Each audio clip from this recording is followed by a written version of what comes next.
Syed Joseph was 1651 இந்தியாவோட கோவால பிறந்திருக்காரு. சின்ன வயசுலயே ஜப செய்யறதுலயும் ஏழைகளுக்கு உதவுறதுலயும் ஆர்வமா இருந்திருக்காரு. சேசு சபையினர் நடத்தின கல்வி நிறுவனங்கள்ல கல்வி கற்றிருக்காரு. அதுக்கு பிறகு புனித தோமஸ் அக்வினஸோட குருமடத்துல சேர்ந்து 25வது வயசுல குருத்துவ அருட்பொழிவை பெற்றிருக்காரு. அந்த காலத்துல இந்தியால போர்ச்சுகீசியர்கள் மற்றும் டச்சுக்காரர்களோட காலனி ஆதிக்கம் இருந்திருக்கு.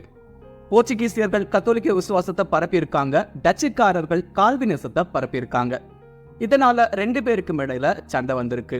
டச்சுக்காரர்கள் கத்தோலிக்க கிறிஸ்தவர்களை தங்கள் பக்கம் ஈர்க்க பல முயற்சிகளை செஞ்சிருக்காங்க. கத்தோலிக்க கிறிஸ்தவர்களை சித்திரவதைகளும் செஞ்சிருக்காங்க. அப்படிப்பட்ட காலத்துல ஜோசப் வாஸ் துணிச்சலோட கத்தோலிக்க விசுவாசத்தை மக்கள் கிட்ட கொண்டு போய் சேர்த்திருக்காரு. ஒரு கட்டத்துல அண்டை நாடான இலங்கையில டச்சுக்காரர்கள் கத்தோலிக்க கிறிஸ்தவர்களை துன்புறுத்த ஆரம்பிச்சிருக்காங்க. இதனால ஜோசப் வாஸ் ஒரு கூலியாள் வேடத்துல இலங்கை போயிருக்காரு.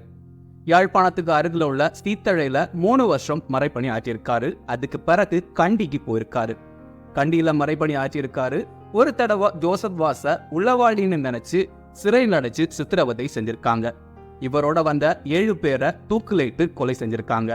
ஆனா ஜோசப் வாஸ் ஜப வாழ்வுல உறுதியா இருந்ததால உளவாளி இல்ல அப்படின்னு நிரூபிக்கப்பட்டு விடுதலை ஆயிருக்காரு. கிட்டத்தட்ட 20 வருஷத்துக்கு மேல கண்டியில மறைப்பணி ஆற்றியிருக்காரு. 50,000 மக்களுக்கு அதிகமா கத்தோலிக்க கிறிஸ்தவர்களா மாற்றியிருக்காரு. இறுதியா 1711 நோய்வாய்ப்பட்டு இறந்து போயிருக்காரு ஜோசப் வாஸ். 1995 திருத்தந்தை 2ஆம் ஜான் பால் அவர்களால அருளாளராகவும் 2015 திருத்தந்தை பிரான்சிஸ் அவர்களால புனிதராகவும் அறிவிக்கப்பட்டிருக்காரு ஜோசப் வாஸ்.